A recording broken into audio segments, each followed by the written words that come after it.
Que par rapport à ce matin, vous avez des questions ou des demandes de précision?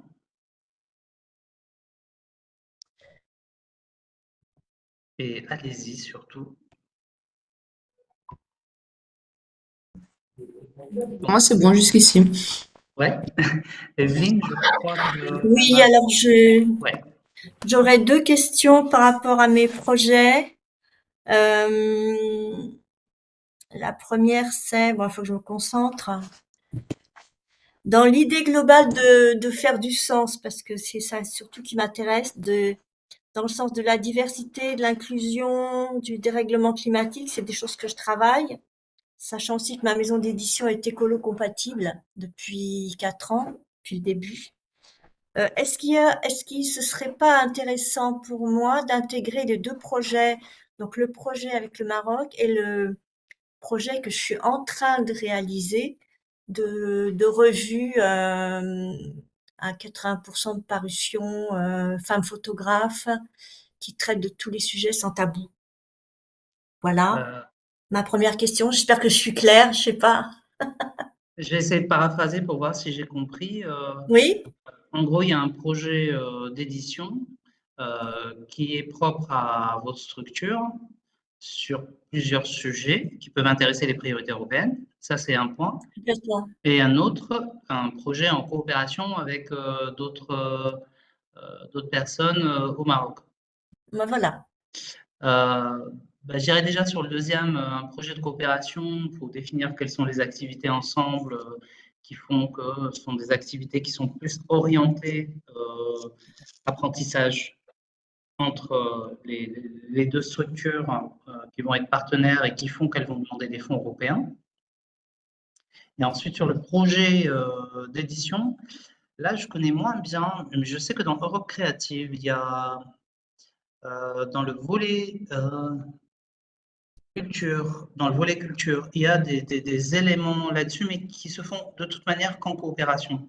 Euh, et en gros, pour répondre aux deux, les fonds européens, ils vont venir pour financer quelque chose qui se fait en coopération, que ce soit un échelon européen ou au-delà, quand c'est autorisé.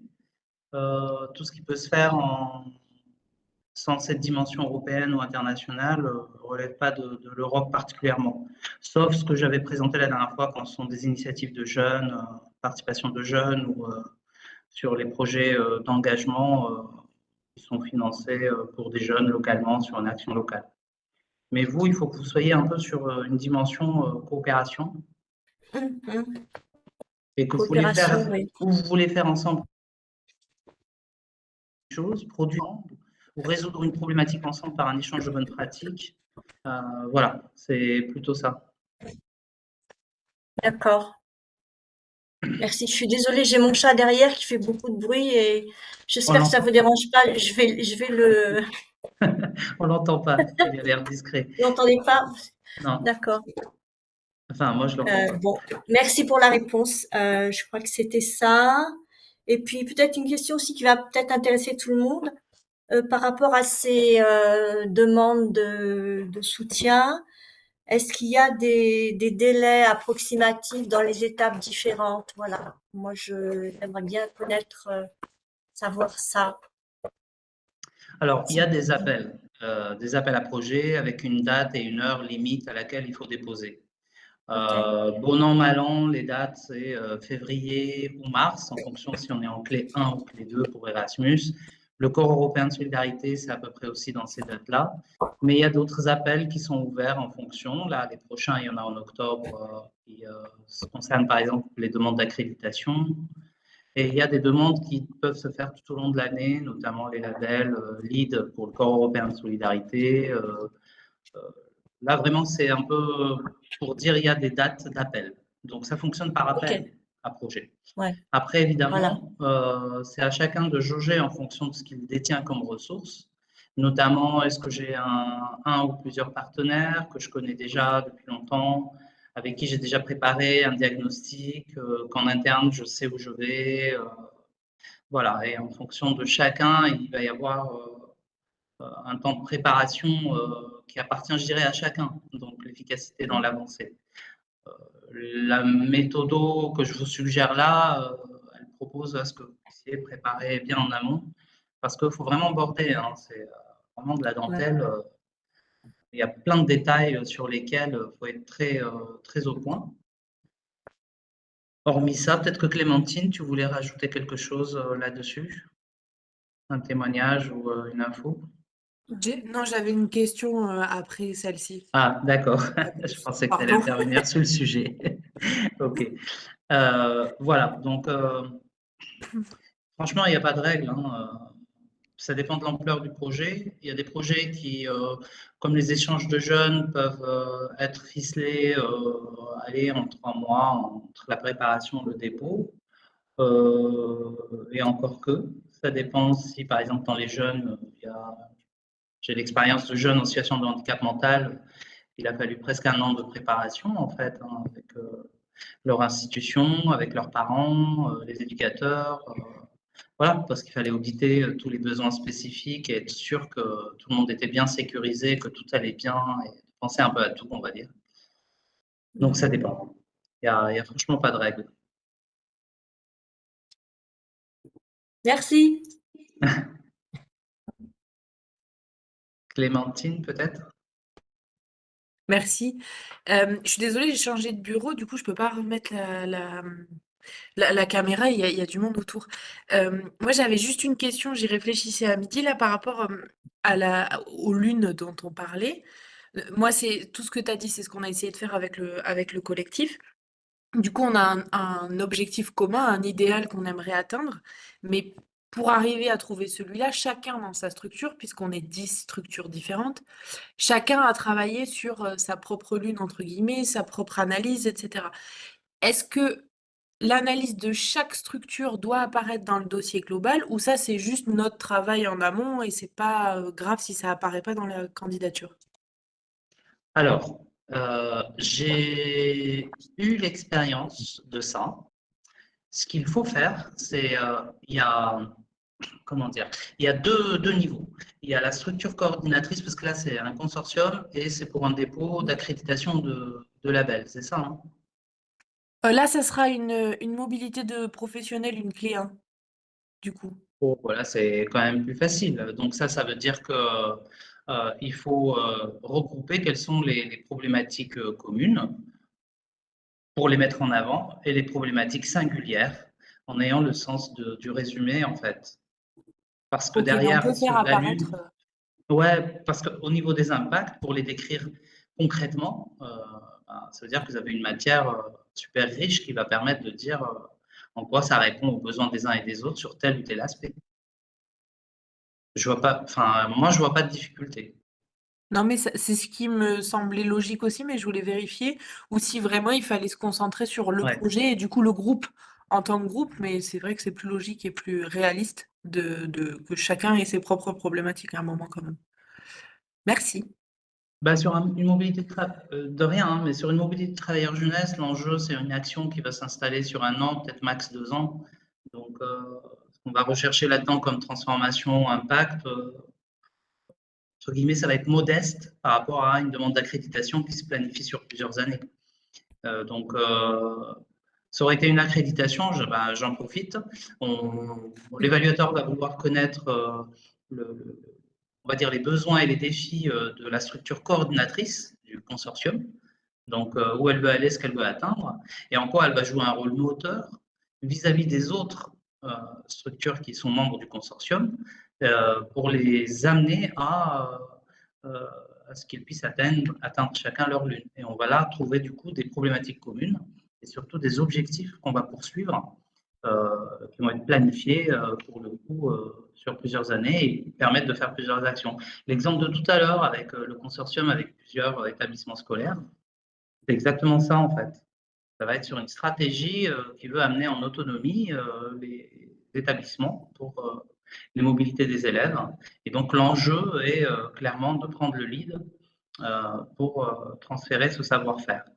Et il y a dans les demandes d'accréditation des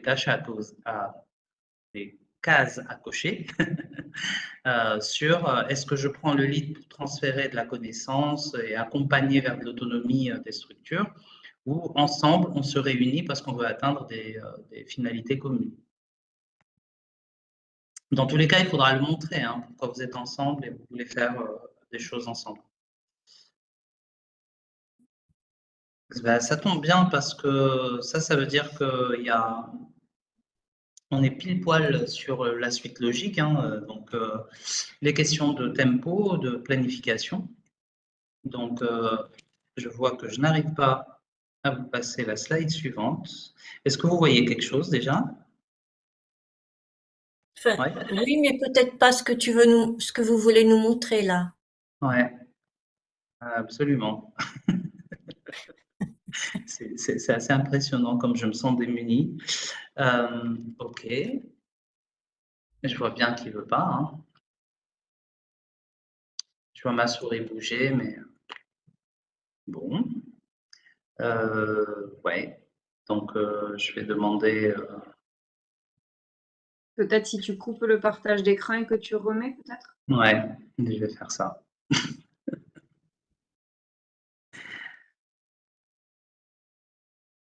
Il y a des jours sans, j'ai bien compris.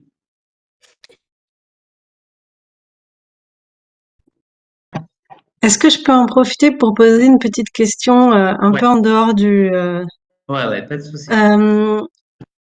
Je me demandais, c'est peut-être une question bête, mais si maintenant que le Royaume-Uni est sorti de l'Europe, il y avait les projets avec le Royaume-Uni étaient encore ou pas envisagés dans le cadre des subventions européennes.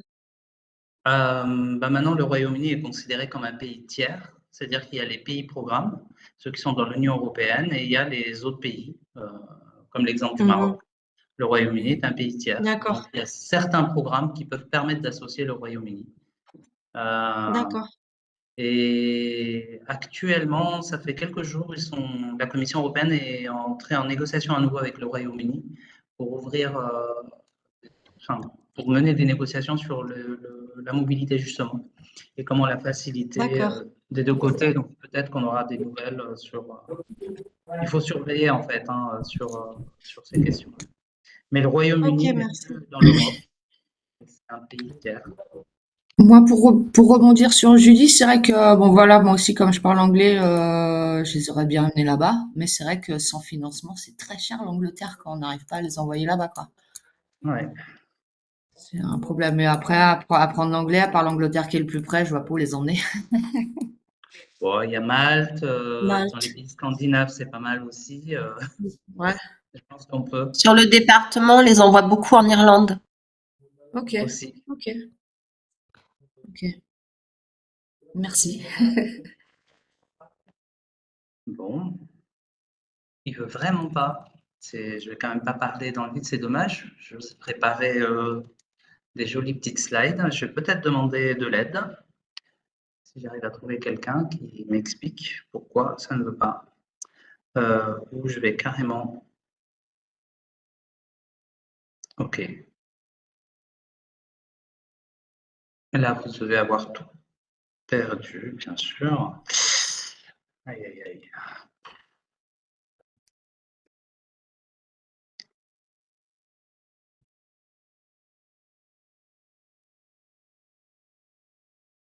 Hop.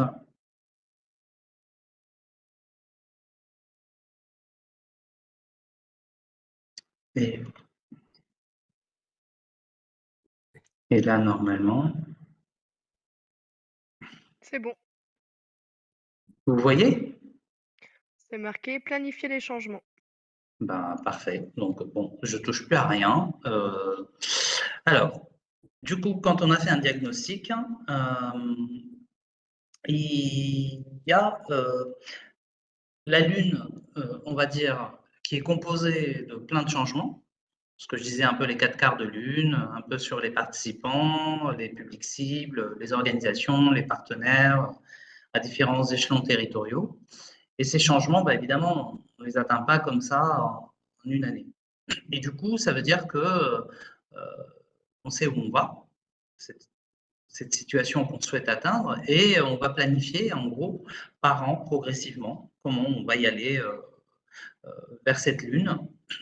Et la question des changements, elle est vraiment à plusieurs niveaux. C'est-à-dire que dans un projet de coopération, même une simple mobilité ou un volontariat européen avec l'accueil d'un jeune volontaire, on perçoit des changements qui se font en cours de route et qui vont être des effets immédiats, directs, qu'on voit dans le cadre des activités, un changement dans l'attitude, dans l'aptitude, dans les compétences, et on voit des effets qui se transforment avec le temps en changement et après la fin du projet en impact.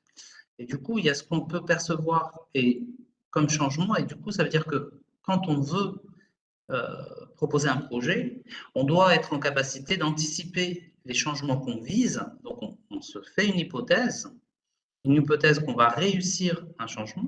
Donc, on part d'une hypothèse de réussite. Par exemple, ce que je souhaite, c'est qu'au moins 80% de mes jeunes soient plus à l'aise pour communiquer en anglais. Donc, pour ce changement-là, ce n'est pas en faisant un échange de jeunes que je vais y arriver.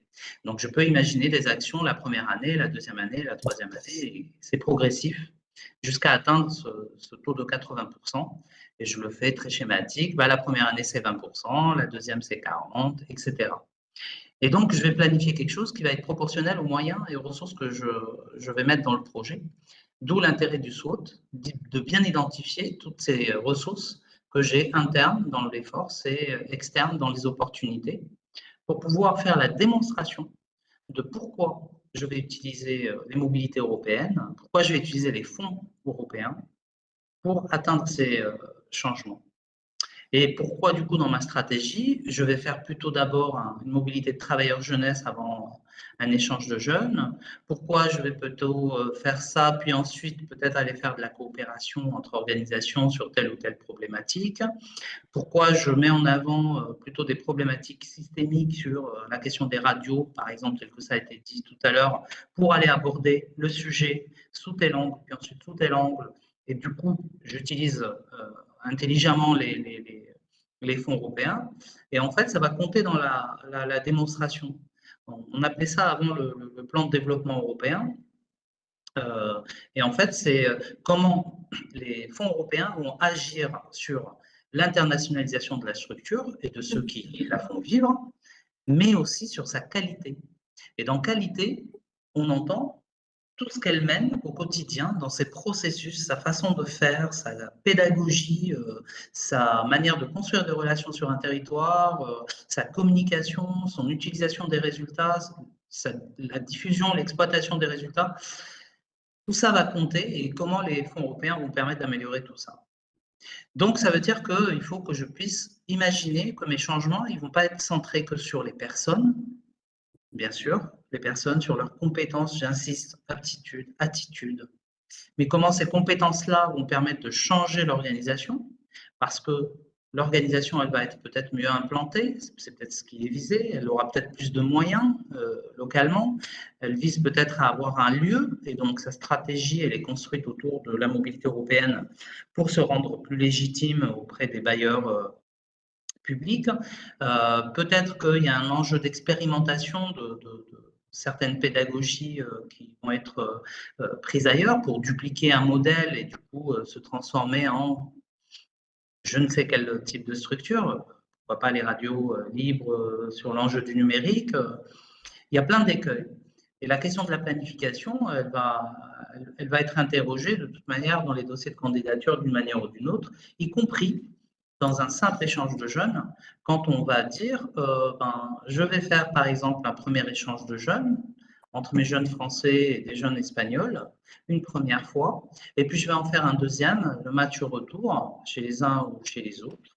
Et entre les deux, je vais avoir tel type d'activité avec eux, comme j'ai pu faire la préparation, comment je vais faire le bilan et ce qui se passe entre, comment je connecte les jeunes entre eux pour qu'ils restent dans une dynamique et comment je poursuis pour faire du coup la deuxième mobilité.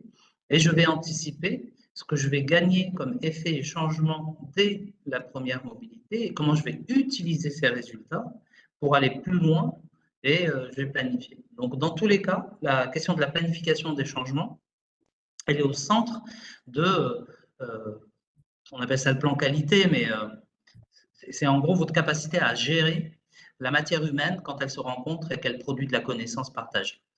Et il faut que vous soyez un peu là-dedans. Et c'est ce qui se passe là, et le moindre espace est un espace propice à un apprentissage. comme l'exemple de ce matin sur les temps de cuisine partagés, c'est vraiment des espaces à valoriser. Et du coup, il y a les espaces formels d'apprentissage dans le cadre des activités qu'on va décrire. On va décrire aussi les espaces informels du soir. Tout va compter. L'activité, elle se déroule où? Le logement, il est loin, proche de là où il y a l'activité. Le fait de partir dans des transports en commun avec mes jeunes pour aller à tel endroit, qu'est-ce que j'en fais pour en faire aussi un objet pédagogique, etc., etc. Sans que non plus ça soit le bagne où tout le monde est tout le temps en train d'apprendre quelque chose. Non, c'est comment on fait en sorte d'expliquer qu'on est,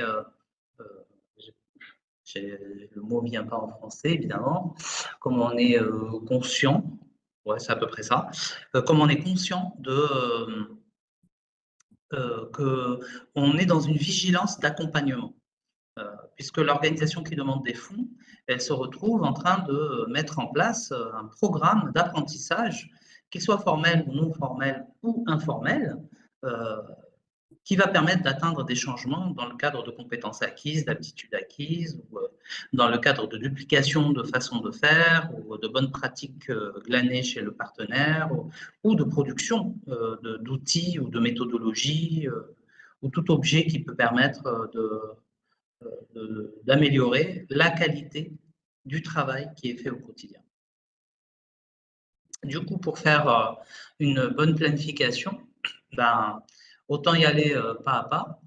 Et au vu de ce qui a été vu avant, quand on regarde les défis, vient le moment où on doit vérifier la concordance de nos défis avec ce qui est attendu.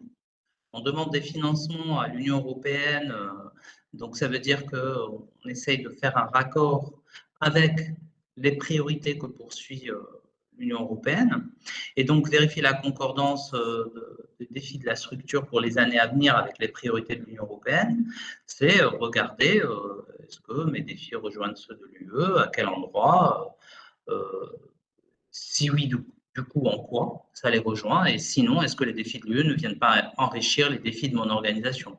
Mais dans tous les cas, la connexion, il faut aller la chercher. Après, on l'a vu le mois dernier, les défis sont quand même assez génériques et tellement d'actualité que, bon, j'ai envie de dire, on est tous cernés, quel que soit notre secteur. La question écologique, digitale, ou de citoyenneté active, donc participation démocratique, ou la question de l'inclusion et de la diversité sont des enjeux qui traversent l'Union européenne et qui font que on se doit de toute manière d'aller regarder là-dedans. Et aussi parce que les fonds européens ne vous sont pas donnés juste pour mener votre projet, votre expérimentation. Non, c'est pour que vous contribuiez aussi à atteindre des objectifs qui sont plus génériques, des transformations qui sont attendues, qui sont plus systémiques à l'échelon européen. Émilie, je crois que c'est ça, non, Émilie, qui voulait intervenir? Oui, je n'étais pas présente à la formation du mois dernier. Est-ce que ce serait possible brièvement de reprendre les enjeux au niveau européen, de les rappeler juste sommairement? Ok, alors, il y a en fait 4 priorités qui sont poursuivies sur la durée de la programmation sur 7 ans, 2021-2027. Les 4 priorités sont autour de la double transition écologique et numérique. C'est écologique, voilà, sur le plan vert, donc zéro émission carbone à l'horizon 2050. Donc, elle interroge la capacité des structures et des projets à étendre du circuit court, à utiliser des transports éco-responsables, à mettre en place des projets qui sont en lien avec la question de la préservation de la biodiversité, qui va venir interroger la mise en place peut-être de nouvelles pratiques au sein de la structure, qui peut être avec des micro-indicateurs, hein, tri de déchets, des choses simples, végétalisation de ces espaces, sensibilisation à tous les échelons, voilà, dans un établissement, que ce soit les élèves, les profs, aller récupérer peut-être des données qui permettent de mieux comprendre les enjeux sur le réchauffement climatique et pouvoir les retraduire en objets pédagogiques. La question de la transformation digitale, elle est plus sur l'utilisation du numérique à bon escient, mais aussi à son avantage, et de laisser personne en fait de côté. C'est-à-dire qu'il ne faut pas qu'il y ait ceux qui savent et ceux qui vont rester sur le côté, parce qu'il y a une digitalisation à accélérer, que ce soit pour les services publics, toutes les démarches à faire en ligne, que ce soit dans certains secteurs où le numérique a pris le pas. Mais dans le domaine pédagogique, le numérique est utilisé très fortement, ce qu'on est en train de faire en visio, et donc comment on peut utiliser à son avantage dans de nouvelles modalités d'apprentissage le numérique. Et notamment, je fais franchement des résumés de choses qui sont sur beaucoup de pages, notamment par exemple, comment vous rentrez dans des communautés éducatives. Ça, c'est un aspect très important. Il n'y a pas que les établissements scolaires qui sont concernés ou les universités, il y a aussi vous, en tant que structure, une association de jeunesse et d'éducation populaire ou une association culturelle ou de sport ou d'environnement.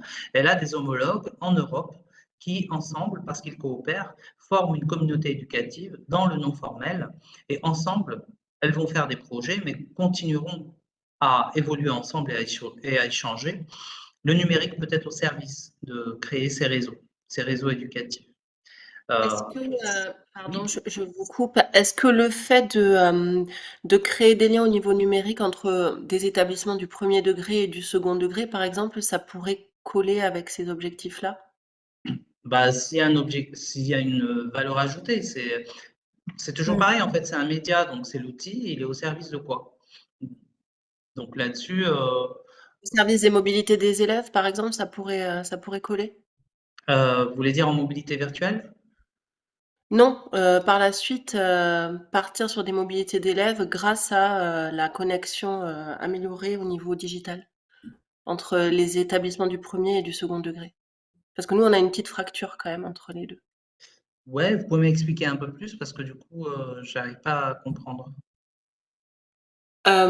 J'aimerais développer en fait une sorte de plateforme suite aux mobilités de tous les personnels qui permettrait aux enseignants du premier et du second degré de mieux collaborer pour partir sur des mobilités élèves par la suite, en liaison par exemple entre des CM2 et des 6e, pour faire court.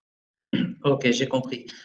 Donc du coup, un projet où il y a une plateforme numérique qui serait Voilà, c'est ça. ouais, et qui peut faire l'objet du coup d'un projet type Clé 2, partenariat de coopération avec des homologues dans d'autres pays, Oui, peut-être en glanant voilà, des bonnes idées, de bonnes pratiques ailleurs, voire des choses qui existent déjà pour oui, le faire localement. Ouais, ouais, ouais, complètement, hein. Ça, c'est ce type d'accord. d'enjeu, hein.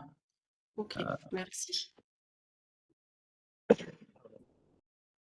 La question de l'inclusion et la diversité, c'est lié à la stratégie européenne, pardon, aussi sur la transformation digitale, important. C'est sur la question de production de ressources libres d'accès, qui est une obligation d'ailleurs au niveau des fonds européens qu'on utilise. Comment on peut utiliser des ressources pour qu'il puisse y avoir de l'apprentissage tout au long de la vie et du coup en permanence. Donc on peut imaginer comme des tutos d'apprentissage, ça se fait beaucoup dans le milieu culturel, mais qui peuvent être faits aussi par les personnes elles-mêmes. Donc on peut imaginer des jeunes qui expliquent à d'autres l'intérêt d'une mobilité et que ça puisse être un support intéressant à pouvoir présenter, qui puisse être pour diffuser un peu une bonne pratique vécue ou un exemple de projet qui peut mobiliser et donner envie encore à d'autres. Des La podcasts, ce genre de choses? Exactement, voilà. Ok. L'inclusion et la diversité, là on est vraiment sur la diversité culturelle et comment les territoires s'enrichissent de leur diversité, assument aussi la question de la diversité culturelle, donc les singularités, à quels endroits, donc on est vraiment sur tous les écueils avec un éventail très large, mais elle intéresse en fait comment on va prioriser pour mettre sur un pied d'équité des personnes qui, par leur situation singulière, rencontrent des obstacles ou sont en situation de handicap, et du coup, comment on va prendre soin de ces personnes pour leur permettre de mener une activité au sein d'un projet de la même manière que n'importe quelle autre personne. Sachant que les fonds européens sont bien sûr attentifs à ce que s'il y a un bon audit des besoins spécifiques, il puisse y avoir un financement qui soit donné. Exemple, on est avec des personnes sourdes malentendantes, elles ont besoin de personnes qui traduisent en permanence. Ces frais de traduction peuvent être demandés dans une ligne qu'on appelle exceptionnelle, avec un devis et ça sera réglé à 100%. De la même manière, pour des personnes en situation de handicap, on peut imaginer qu'il puisse y avoir besoin d'un accompagnant et qui serait là en permanence et du coup, tous les frais seront pris en compte à 100%.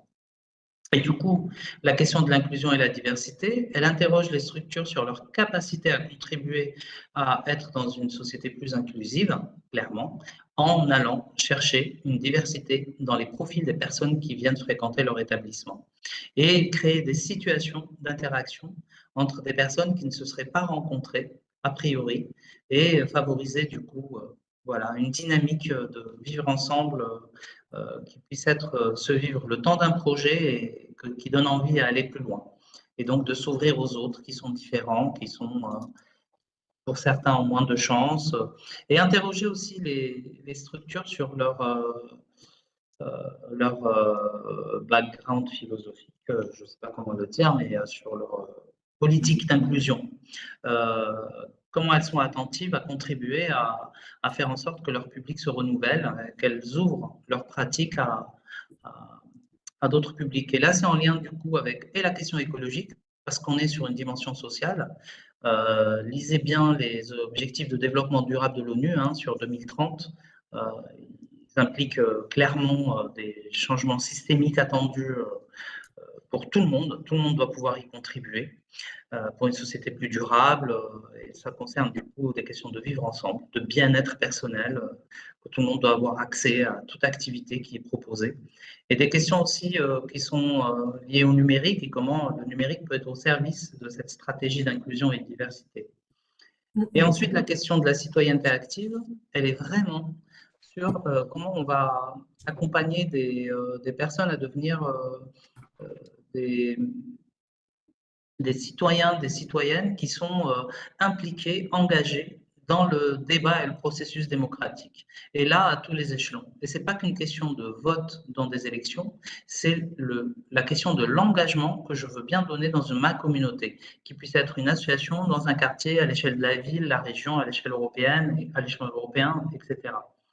Et là, il y a quelque chose en lien avec la stratégie jeunesse, parce que c'est ce que je disais ce matin sur sont visés tout particulièrement les jeunes, parce que les jeunes sont en train de sortir du radar des États sur leur engagement, sont en train de s'organiser via le numérique depuis longtemps et souhaitent mener des militances à des endroits où ils ne sont pas forcément entendus et même estiment qu'ils sont réprimés et accusés de tout un tas de choses sur lesquelles ils ne se sentent pas compris et ne comprennent pas que ces urgences qu'eux ils portent ne soient pas entendues. Entre autres, les urgences climatiques et de transition écologique et de questions d'inclusion sont des sujets sur lesquels voilà, ça revient dans les consultations qui ont été menées depuis 2009 auprès des jeunes. Ce sont des choses qui reviennent. Et à la dimension européenne, on est en train de parler de jeunes, on ne parle pas que des jeunes en France, on parle des jeunes partout en Europe. Certains parlent de se sentir muselés, privés de leur liberté. Voilà, et vous pouvez avoir des exemples comme la Hongrie par exemple, sur des droits sur lesquels ils se sentent menacés ou sur des questions de relations avec le pouvoir, la liberté d'association, etc., etc. Donc il y a quand même des enjeux à prendre en compte qui relèvent un peu de ces 4 priorités et qu'il faut pouvoir analyser à l'aune de ce qu'on poursuit comme défi pour atteindre la Lune.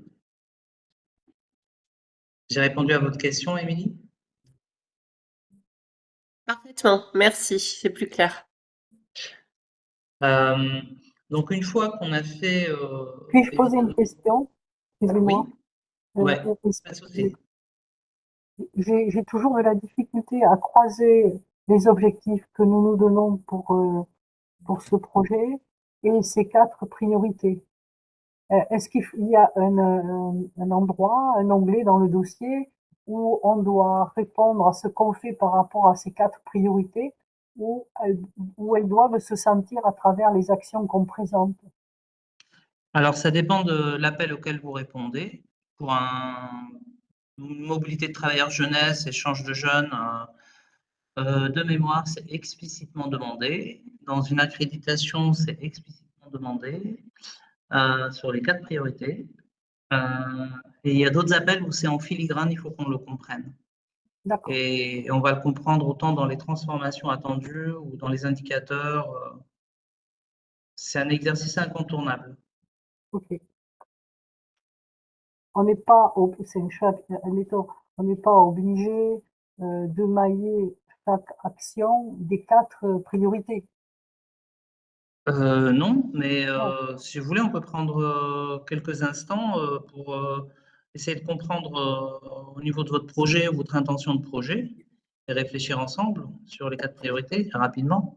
Alors si on parle de la promotion de la citoyenneté, par exemple, comment, enfin, bon, on voit bien citoyenneté active, c'est déjà répondre en fait. La transition écologique et durable, on a un projet à dos. Bon, en fait, je réponds moi-même à la question. Donc, bon, ouais, on comprend mieux inclusion et diversité. Moi, je pensais que comment les territoires s'enrichissent de leurs particularités, vous avez dit.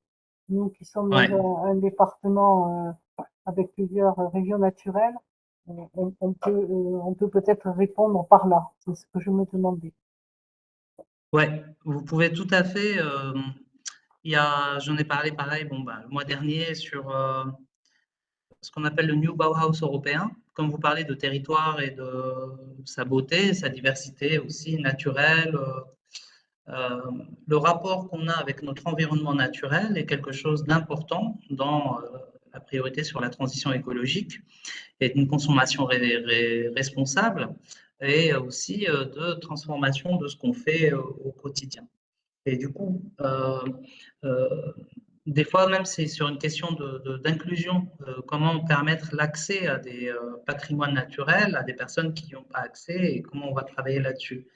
Mais en fait, sur ces priorités, soit vous avez des choses sur lesquelles vous travaillez et vous pouvez mettre en avant pourquoi le projet est corrélé à ça et les défis que vous voulez relever, soit vous êtes dans le SWOT en besoin d'aller vers ces priorités.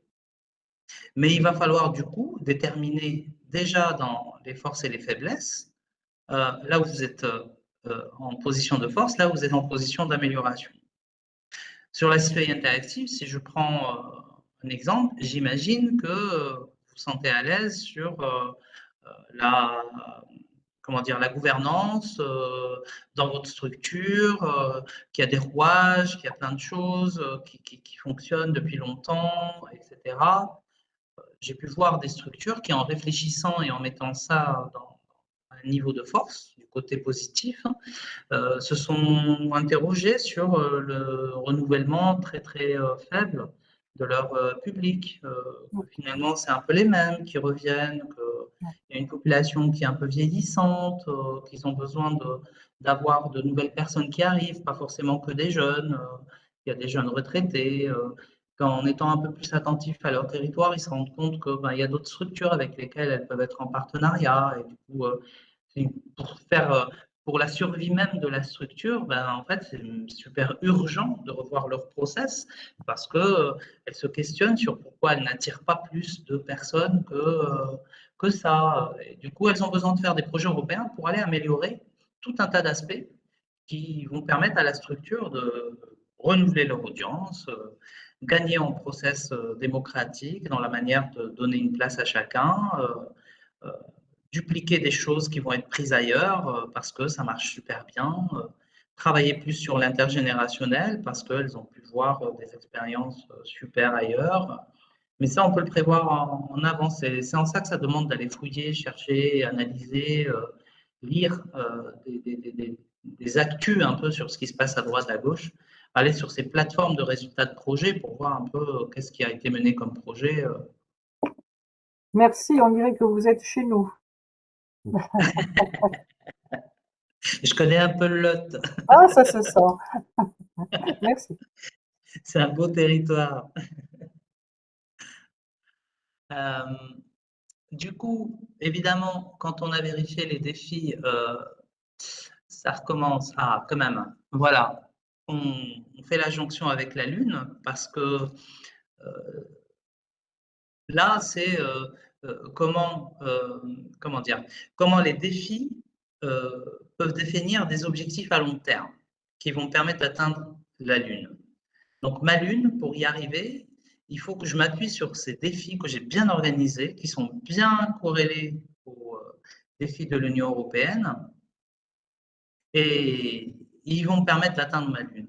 Donc, si jamais dans l'exercice, au niveau du SWOT, quand on voit les menaces et les faiblesses, on se dit, ah, mes défis ne sont pas bien corrélés, eh ben on corrige, c'est pas grave.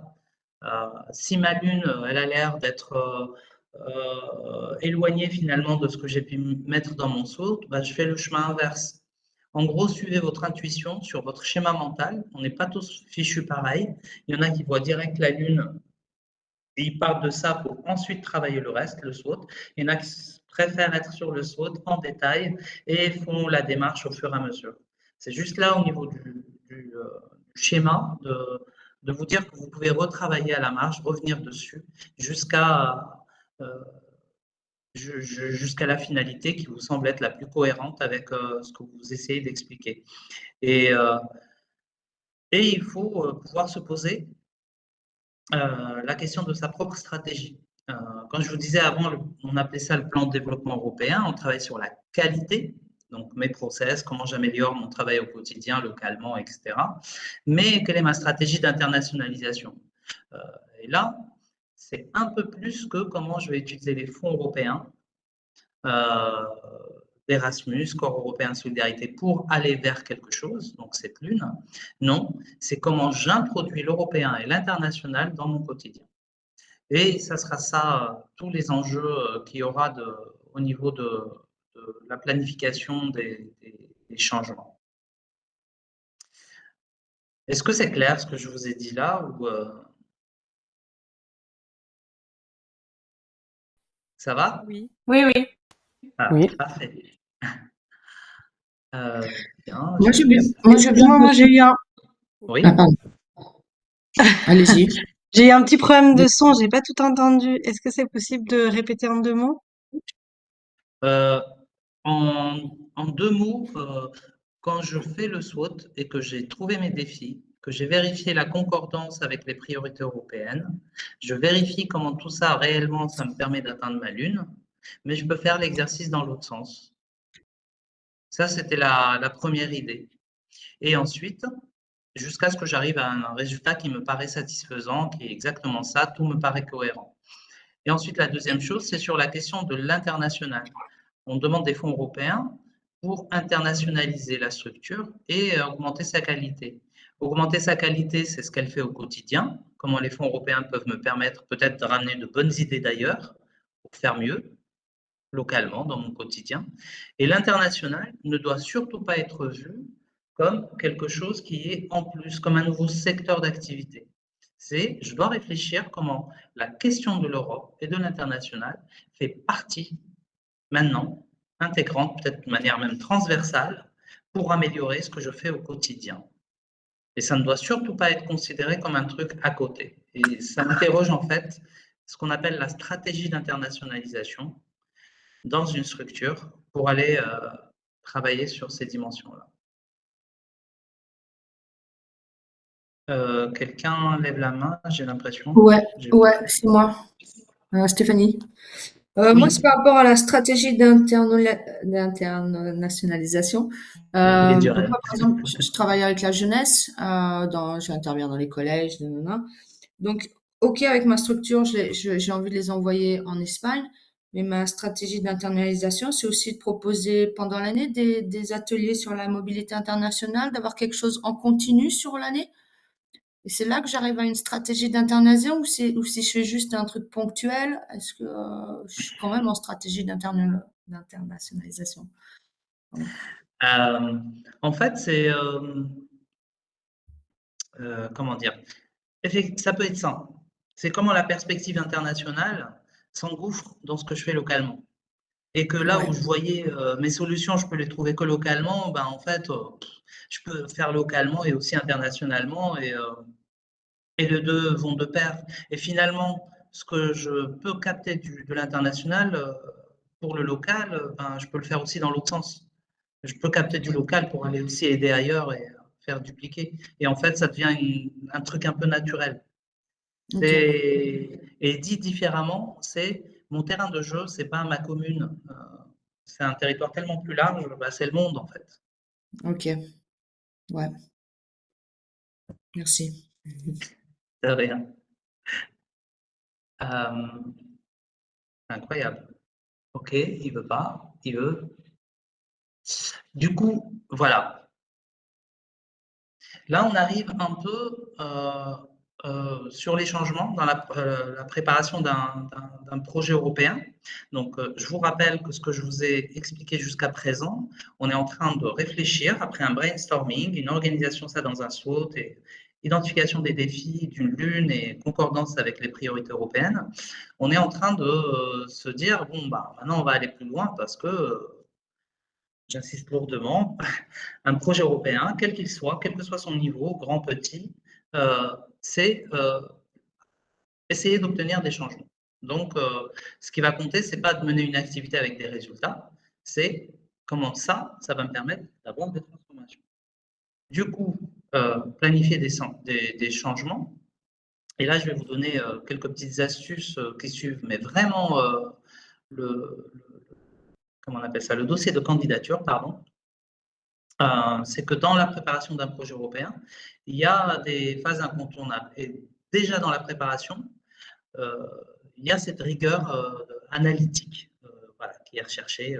L'évaluateur, on ne va pas aller par quatre chemins, il va essayer de voir quelle est la cohérence et la logique dans ce que vous essayez de démontrer. Schématiquement, le processus est le suivant. Vous allez avoir donc une première phase de préparation. Ça veut dire qu'il faut identifier les changements, identifier les impacts qui sont attendus. Et du coup, parce que vous identifiez les changements, vous allez pouvoir déterminer les activités qui vont permettre d'évaluer les impacts. Et du coup, établir un plan de diffusion et planifier l'exploitation des résultats. Vraiment, l'objet d'une coopération européenne, quelle qu'il soit, petite ou grande, c'est d'atteindre des transformations et que les résultats des activités d'échange, même quand on fait de la cuisine, c'est pour pouvoir obtenir des transformations. Et le résultat d'apprentissage dans les ateliers cuisine que vont faire ces jeunes, c'est parce qu'ils vont soit les faire connaître, c'est ça la diffusion, soit les exploiter, donc peut-être refaire la recette à leur retour. Je schématise le plus simplement possible parce que là, c'est la partie où en France, nous sommes très mauvais quand on fait nos dossiers de candidature. Et ça vaut 30 points en général. Cette logique, il faut absolument que vous la compreniez. Du coup, la préparation du projet qui va comprendre un SWOT et pas mal d'éléments sur des activités qu'on va mener, avec qui, ça y est, on sait, on arrive à voir un peu tous les protagonistes, ça y est, on est sur le terrain de jeu, on voit bien nos partenaires espagnols, allemands, nos jeunes, les travailleurs jeunesse. Il faut qu'on prenne vraiment le temps de cette analyse de départ, bon, de quoi je dispose, les ressources. Ça, c'est essentiel parce qu'au sens de ce qui est attendu, la logique dans la gestion des changements et des impacts, elles vont être plus importantes que les activités elles-mêmes. Ce que vous allez mettre en place comme processus pour accompagner les changements sera plus puissant et plus regardé et bien noté que les activités elles-mêmes. Parce qu'en fait, vous êtes expert dans vos activités, vous et vos partenaires. Et vous saurez faire des super activités. Mais il faut qu'elles soient pertinentes par rapport à ce que vous voulez atteindre comme transformation. Et si vous avez compris ça, qu'en fait, c'est pour atteindre des transformations chez les personnes, donc les jeunes, les travailleurs jeunesse, les publics en gros cible, les organisations, c'est-à-dire votre organisation et vos partenaires, et aussi à différents échelons territoriaux, locaux, régionaux, nationaux, européens, internationaux, de réfléchir vraiment à ça. Si vous avez vraiment ces composantes de transformation et que vous savez que les résultats que vous avez obtenus des activités qui permettent ces transformations, vous allez pouvoir les diffuser, les exploiter au retour. Vous n'avez plus besoin de moi.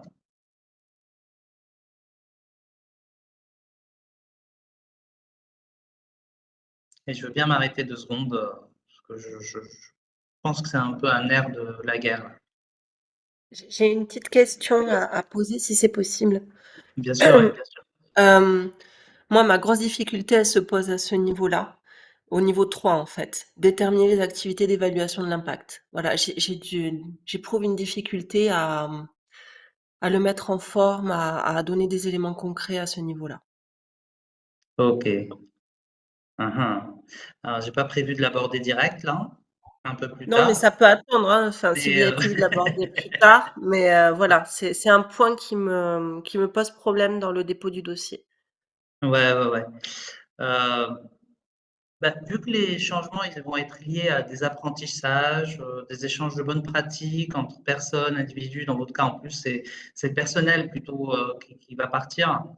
Euh, Si on se dit que participer à une mobilité ou à un projet de coopération, ça va avoir une incidence sur les personnes. Et que du coup, on fait des hypothèses sur à quel endroit il va y avoir des incidences. À quel endroit ça sera bénéfique. Qui dit bénéfique, ça veut dire que je me mets un seuil de réussite, une hypothèse que ça, c'est positif. Et pour moi, ça, c'est positif. Et on peut le faire en regardant mes seuils de réussite. Tant de personnes ou un pourcentage de personnes ayant atteint tel degré d'apprentissage. Et que là-dedans, une activité d'évaluation de l'impact, ça signifie une méthode que je dois adopter. Celle qui est conseillée, bien sûr, c'est celle où tout le monde participe, hein, de surtout pas laisser de côté l'avis qui peut remonter, revenir de la part des personnes. Qu'on peut utiliser plusieurs manières de faire, hein, que ce soit du face-à-face, avec des questionnaires, avec de l'observation. En tout cas, en utilisant des méthodes appropriées et des biais qui sont appropriés par rapport à ce qui est fait comme activité. Et de ne pas mettre le seuil de réussite trop haut par rapport à ce qui est proposé. Le mettre au bon endroit. Et Par ensuite, il y exemple, a... Ouais. pardon, de façon concrète, parce que vraiment, j'ai beaucoup de mal à ce niveau-là. Par exemple, on peut dire qu'on veut qu'un certain nombre de personnels atteignent le niveau A2 en langue, à ces mobilités. Est-ce qu'aussi on peut dire que suite à ces mobilités, on souhaite qu'il y ait tant de mobilité élèves impulsées par les chefs d'établissement en autonomie? Est-ce que ça, c'est un Ça, c'est indicateur? quoi? Ça, c'est un indicateur, tout à fait. Oui. Mais c'est un indicateur de quoi, en fait? Bah, que l'idée du consortium derrière a abouti, c'est-à-dire que notre objectif, c'est quand même de faire partir les élèves à long terme. Donc, c'est un indicateur d'impact. C'est un indicateur, c'est bon? Mais c'est un indicateur d'impact, pas de résultat. D'accord. Eh oui. C'est un changement, D'accord. là, on est loin, en fait. C'est ce qu'on veut Ouais. produire derrière. A Si je, contrario, un indicateur de résultat va être ciblé sur le personnel qui part. donc D'accord. si je peux me permettre, par exemple, si j'ai bien compris, l'exploitation des résultats, par exemple, on veut qu'ils soient au niveau 1, est-ce qu'on fait un quiz pour savoir s'ils ont atteint le niveau 1, par Ça, c'est exemple, ou une, pas? ça, c'est une évaluation et Ok, c'est une méthode d'évaluation pour ok, voir quel est leur niveau d'apprentissage et valider leur acquis d'apprentissage. ok. L'exploitation, j'ai appris à faire la paella et je l'exploite en la refaisant aux autres jeunes qui ne sont pas partis. Retour, j'exploite. J'ai appris de nouvelles méthodes pédagogiques, je les inclus au retour, donc dans ce que je fais au quotidien avec mes jeunes. Donc là, je l'exploite. Ok. Et ça, quand je vais monter le projet, ça va être, je vais mettre des hypothèses sur mes résultats. Je donne des hypothèses sur mon résultat, vers quoi je tends. Non, on ne va pas mettre des hypothèses, on va définir les résultats qu'on va obtenir. Je m'explique. Ce n'est pas des hypothèses. On met des hypothèses de réussite. Ouais. Exemple, je suis avec 10 jeunes qui refusent de participer aux ateliers de danse. Pour eux, c'est pas pour eux, c'est voilà, ils n'ont pas envie. Je les amène ailleurs avec une méthode et pour participer à des ateliers de danse avec quelque chose d'assez intéressant qui fait qu'ils sont attirés là-dedans. Et ce que je souhaite comme résultat, c'est qu'ils apprennent, donc avec la méthode, des techniques de danse, des choses qui leur correspondent correspondre. Et ce que je souhaite comme changement, c'est qu'au retour ait disparu cette réticence à vouloir danser et considérer que c'est pas pour eux, que eux, ils n'ont rien à faire là-dedans. Donc mon objectif à moi, il est sur enlever cette réticence, parce que ces jeunes-là, ça serait bien de les mélanger avec d'autres, ils sont intéressants pour d'autres raisons. Et là, je vais me mettre des indicateurs de résultats en me disant, j'espère qu'au retour sur les 10 jeunes, au moins 6 reviendront dans cet état d'esprit. J'estime que moi, mon hypothèse de réussite, c'est 60%. Donc, je vais poser ça comme indicateur. Et je vais Pardon? l'évaluer. Pardon? Oui, si je comprends bien, en fait, ce sont les retombées directes qu'on évalue là. C'est ça? Là, ouais, c'est les retombées directes au niveau de l'activité, donc sur les résultats. Très bien. Merci. Et plus tard, on vérifie quels effets ou quel impact. Et pour pouvoir vérifier les impacts, ouais, c'est vrai que la logique, elle peut paraître curieuse. Le plan de diffusion et d'exploitation des résultats, on dit il maximise l'impact. C'est-à-dire c'est parce qu'on fait connaître les résultats et parce qu'on les exploite au retour, après les activités de mobilité ou de coopération, et bien là, on donne plus de chance à ces transformations et à ces changements à ce qu'ils puissent réellement avoir lieu. Et donc, il faut avoir une stratégie de diffusion et d'exploitation des résultats. Donc, pardon, si je peux me permettre, c'est en fait après aller encore plus loin que l'impact, voir l'effet de l'impact qu'il va avoir à long terme, c'est ça? L'impact, on va dire, c'est ce qui s'est passé un peu sur le moment et jusqu'où ça va impacter plus loin dans le temps, c'est ça? C'est à peu près ça, si ce n'est qu'en termes de vocabulaire, il y a le résultat sur le moment Ouais, et l'impact, c'est plus tard. ok. Je schématise, même si un impact, il y a des effets déjà, puisque le premier jour, ils sont un peu moins timides. Le soir, j'ai discuté avec eux et donc j'ai prévu dans mes activités d'évaluation de discuter alors comment vous vous êtes sentis. J'ai tellement bien préparé quand même avec le partenaire que je sais que je peux faire ça. Hein. Mais du coup, le soir, alors, vous êtes sentis, ouais, ils sont plus à l'aise, je note.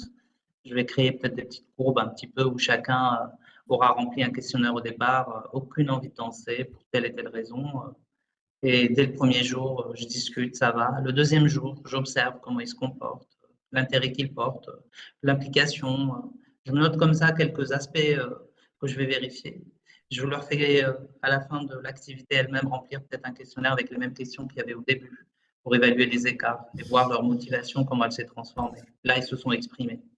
Je fais une réunion avec eux individuelle, face à face. Alors, quelque chose de rapide. On fait le point, donc voilà ce que tu as dit avant, regarde ce que tu as dit, comment tu analyses ça. On en parle en groupe. OK. Qu'est-ce qu'on en retire? Ça ne vous dit pas qu'on essaye de construire quelque chose ensemble, à montrer aux autres là, là vous avez eu la chance, vous, de partir. Ça y est, là on est déjà dans le plan de diffusion. Ça ne vous dit pas, à vous, de présenter ça dans une expo avec les vidéos que vous avez prises pour leur montrer, faire peut-être une initiation et expliquer tout ce que vous avez appris? Ça y est, on est dans l'exploitation. Et parce qu'on fait ces activités de diffusion et d'exploitation, on est en train de fixer l'impact qu'on cherchait. Et du coup, en expliquant ça, sans le vivre, le projet, on sait vers où on va, en fait. Et c'est juste qu'il faut se fixer des hypothèses de réussite en se disant je ne vais pas non plus faire des choses irréalistes. Je sais que le partenaire, il a déjà produit des résultats super sur ce terrain. Voilà, il va pouvoir m'aider avec mes jeunes. Et je fixe un taux de réussite qui se compose de ça, ça et ça. Ok, merci. Et en fait, c'est vrai que déjà au stade de la candidature là, ce qu'on nous demande, c'est vraiment d'identifier tous les changements. Et du coup, ces changements, on les repère dans le cadre du SWOT. Parce que déjà, quand on se dit, ouais, quand même, j'aimerais bien pouvoir faire un projet avec mes jeunes pour ça, ça veut dire que j'ai besoin de faire un projet et que c'est mieux de pouvoir le faire avec eux à un autre endroit, avec un autre partenaire. Mais je dois bien connaître ma situation de départ. Cette situation de départ, je dois l'avoir décrite, mais alors parfaitement, pour pouvoir projeter une réflexion sur le devenir de ces publics que je cible, donc les jeunes, et sur plein de changements que j'espère atteindre. Et il faut vraiment les identifier et les regrouper par grands thèmes pour pouvoir les planifier dans le temps. Voilà. Ça va être ça, en fait. L'exercice, il peut paraître compliqué, mais en vrai, il n'est pas si compliqué que ça. C'est un peu comme quand on passe par le SAS de l'école et qu'il y a des objectifs d'apprentissage en primaire, en secondaire, etc. Et que, pareil, dans le boulot, sur l'évolution professionnelle, il y a des étapes clés. Et donc, il faut qu'on soit dans le non formel, en capacité d'organiser les choses de telle façon à ce qu'on puisse comprendre qu'on est bien dans une démarche d'accompagnement des apprentissages et d'accompagnement de jeunes sur leur cheminement vers la vie d'adulte. Et donc, on prend en compte tout un tas d'aspects qui sont importants, en fait, et qui vont être constitutifs de futurs adultes alertes sur ce qui se passe autour d'eux, ouverts sur le monde et qui ont un libre arbitre très développé. Donc, c'est ça qui est recherché. Et on va chercher leur bien-être personnel, une émancipation et qu'ils puissent prendre une bonne distance. C'est pour ça l'exemple de la recette de cuisine. Si on apprend chez un Italien, un partenaire italien, une nouvelle recette de cuisine, le changement il va être constitué de cette nouvelle connaissance. Savoir préparer ce plat italien et connaître l'ensemble des ingrédients à mettre, y compris les petits secrets du chef. Ça, c'est la cerise sur le gâteau parce que ça s'est fait quand même en proximité. Donc, ce n'est pas un truc que je peux apprendre en regardant sur Internet et en lisant, puisqu'il y a quand même des choses à savoir. Et si plus tard je réalise cette recette et je la fais goûter dans l'organisation, qui dispose peut-être d'une cantine ouverte au public, je vais faire connaître cette recette, je vais récolter des avis et ils vont me noter et je vais pouvoir voir si la plupart sont positifs sur cette super recette. Et je suis déjà en train de diffuser là le résultat de l'activité et d'exploiter des changements pour encore plus maîtriser cette recette et l'améliorer. Parce qu'on est dans cette espèce d'amélioration continue. Et je vais même peut-être influencer d'un point de vue alimentaire ce qui est proposé dans la cantine parce que ça va permettre de la faire entrer dans le menu à un moment donné, peut-être sur une célébration de la journée de l'Europe ou sur dans le cadre du jumelage qui est entre la commune et une ville italienne dans laquelle on a fait cette mobilité, parce que je veux participer, parce que c'est mon dada, la culture italienne, ou parce qu'il y a une population d'origine italienne, ou parce qu'il y a des jeunes dont les ascendants sont italiens. Il peut y avoir tellement d'écueils, mais ça, c'est le SAUD qui le dit. Et c'est de là qu'on part pour aller ensuite chercher très loin ce qu'on va faire pour aller chercher des transformations. Et des fois, et bien souvent, c'est pour ça la question de la diversité, je ne parle pas d'inclusion, mais vraiment la question de la diversité, il y a des enjeux sur l'estime de soi quand on connaît tous par le fait qu'on est impliqué dans des activités sociales, associatives, à l'école, à plein d'endroits, et que la question de l'estime de soi, c'est certainement une des priorités en fait qui est recherchée. Et ça, par contre, depuis longtemps, ça a été identifié sur la question du bien-être. Et on l'a vécu en plus avec le Covid. Donc, je veux dire là-dessus, ce ne sont pas des théories, c'est du vécu qui a été agrégé. Et ils ont fait des études autour, ils ont interrogé, et par exemple sur les questions culturelles, mais vraiment parce que là, on touche pour le coup à des ingrédients culturels, et il n'y a pas un projet qui ne peut pas prendre en compte les questions culturelles. Ce que je vous disais, sur la question de l'iceberg culturel, sur la coopération interculturelle. Les Européens, ils ont été interrogés sur les facteurs de leur bonheur. Qu'est-ce qui fait leur bonheur? Le premier facteur, c'est être en bonne santé. Le deuxième, c'est être dans un environnement culturel, proche d'un établissement culturel ou ayant des sites culturels ou étant dans une pratique culturelle. Ça, c'est le deuxième facteur de bonheur. C'est pour ça qu'il y a autant de financements qui sont mis sur ces questions-là et qu'il y a une envie à ce que les acteurs culturels se mouillent un peu là-dedans, mais que les projets, du coup, utilisent la culture comme facteur pour réunir des gens, pour qu'ils se comprennent et pour qu'ils s'enrichissent les uns les autres. Et que du coup, quand on dit culture, Ça n'est pas que de la musique, ça en fait partie, mais c'est aussi la cuisine, c'est aussi les us et coutumes, c'est tout un tas de choses. Et c'est aussi ce qui définit chaque individu, donc comment il se présente à quelqu'un quand il a envie d'explorer avec quelqu'un une relation. Et c'est pour ça que cette question d'identité culturelle et qu'est-ce qui motive un jeune à un moment donné et de comment on gagne sa confiance pour pouvoir collecter de sa part un maximum d'éléments qui nous font comprendre sa motivation. Je reviens à ma recette italienne. Si ce jeune est dans une résolution de ses identités multiples, de par ses ascendances peut-être étrangères, bah, c'est intéressant de le mettre en appréhension de composantes d'une culture qu'il a envie de rencontrer, lui, à sa manière. Là, vous êtes en plein dans ce qu'on appelle la dimension européenne, qui va travailler sur le bien-être de la personne. Je parle d'un jeune, ça peut être un adulte. On l'a vécu dans des projets, et je vais vraiment vous donner comme exemple, ça a été vraiment vu comme une très bonne pratique exemplaire. C'est une dame d'origine espagnole qui était impliquée voilà, dans du bénévolat dans une association et qui a été dans un projet voilà, associatif en Espagne. Et elle voulait y aller et sa motivation, c'était que, en fait, ça faisait des années qu'elle n'avait pas été en Espagne. Elle a exprimé que, voilà, à l'âge qu'elle avait, 83 ans, elle se sentait un peu à l'aube de sa vie et que, bon, c'était peut-être une des dernières occasions qu'elle pouvait utiliser pour aller en Espagne, son pays d'origine. Que la dernière fois qu'elle y était, c'est son mari qui était décédé et qu'elle a été là-bas pour qu'il soit enterré. Et du coup, il y avait une grosse charge quand même sur ça. Donc, OK, ça c'est l'expression du souhait de la personne d'aller là-bas. Quand elle est là-bas, elle a été là-bas, elle a été dans un dispositif d'apprentissage créatif, je passe les détails, qui a fait qu'elle apprenait des choses, c'était sur de la décoration à partir de matières recyclées, elle-même, elle avait des compétences à des endroits, c'était une ancienne dentelière, elle n'a pas été à l'école, la langue s'est déliée, ce que je disais là, ces transformations.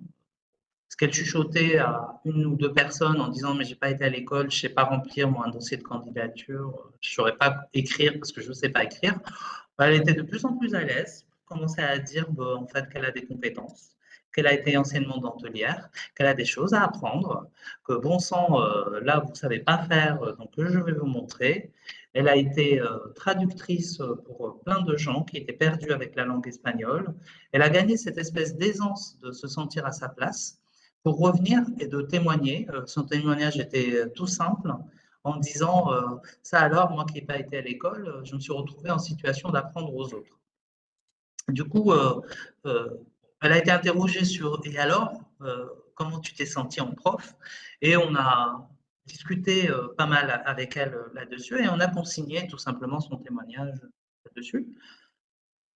Tout ça pour dire, ça a été possible parce qu'il y a eu cette sécurisation au départ avec la personne pour pouvoir lui demander vraiment, on a envie d'accompagner ta motivation, ton bien-être, on a envie d'être en interaction complète, donne-nous ce que tu veux bien donner et nous, on fera au mieux pour t'accompagner. Et on essaiera de faire en sorte que l'activité, elle soit super pour toi, pour les autres et que chacun trouve sa place. Et je pense que c'est ce soin qui peut être apporté et qui est attendu pour être dans le vrai par rapport à ce qu'on appelle la coopération interculturelle. Ce n'est pas juste aller rencontrer les autres, c'est aussi se rencontrer soi dans ce qu'on est capable à un moment donné de faire avec les autres, en prenant soin de ce que chacun a besoin, de ce que chacun a envie, et comment on essaie de faire rejoindre ses motivations. Et là, la question de gérer les motivations des personnes qui partent, des équipes qui organisent, des partenaires et de leur envie de faire ensemble, ça, c'est la qualité. Et comment je vais utiliser tout ça comme espace pour aussi respirer par rapport à ce que je fais dans mon quotidien et avancer.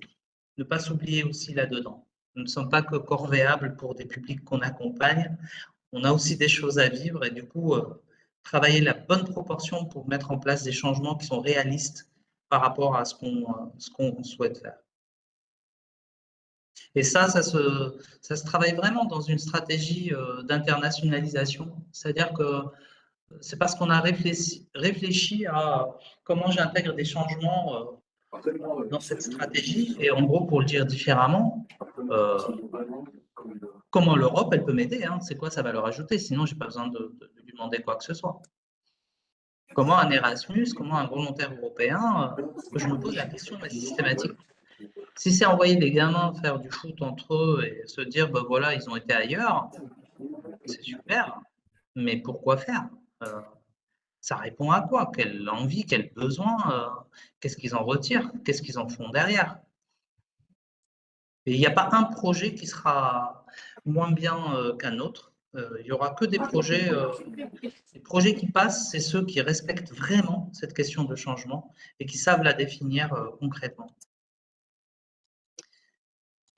Du coup, sur cette stratégie d'internationalisation, il faut, comme vous le voyez, il y a ce qu'on va appeler la stratégie partielle, comprend de la coopération internationale et du coup qui permet de mettre en place un plan d'action pour la coopération, ou alors une stratégie complète qui inclut une perspective internationale et pas des projets du coup internationaux, et là permettre de définir un plan d'action international. C'est plutôt ça qui est attendu. C'est-à-dire que le but d'une stratégie, c'est d'orienter le travail des organisations, n'importe quel établissement de formation professionnelle, association, scolaire, pour atteindre des objectifs stratégiques. Est-ce que Zoé pourrait couper son micro parce que...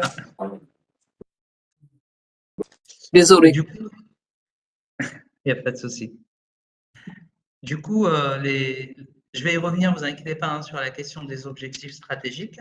En fait, il va y avoir un modèle de stratégie qui va être complet parce que dedans, on va aborder des choses qu'on a vues juste ce matin rapidement, quand je vous ai dit le SWOT, comment on va réfléchir, des questions qui vont de ce que je fais et qui je suis, qu'est-ce que je défends, jusqu'à quelle est ma vision du monde idéal et de pourquoi je fais ça en fait, quel sens ça a. Et dans un environnement local, régional, national, international que je comprends. Et du coup, je participe à quoi moi comme changement? Ça a quel sens ce que je fais? C'est ça en fait, travailler sur une stratégie. Et une stratégie d'internationalisation, ça veut dire que je suis conscient que je ne peux pas apporter des changements forts si je ne le fais pas en m'associant avec d'autres et d'autres qui ont des visions différentes, si je ne le fais pas en étant en partenariat avec d'autres, si je ne le fais pas en regardant ce qui se passe autour de moi, mais aussi dans le monde, si je ne me renseigne pas, si je ne comprends pas les tendances, les changements juridiques, etc., etc. Et la stratégie d'internationalisation, elle va vous obliger du coup à formuler tout un tas d'éléments qui permettent de comprendre mais qui vous êtes dans le monde qui vous entoure. Et pourquoi vous faites tout ça?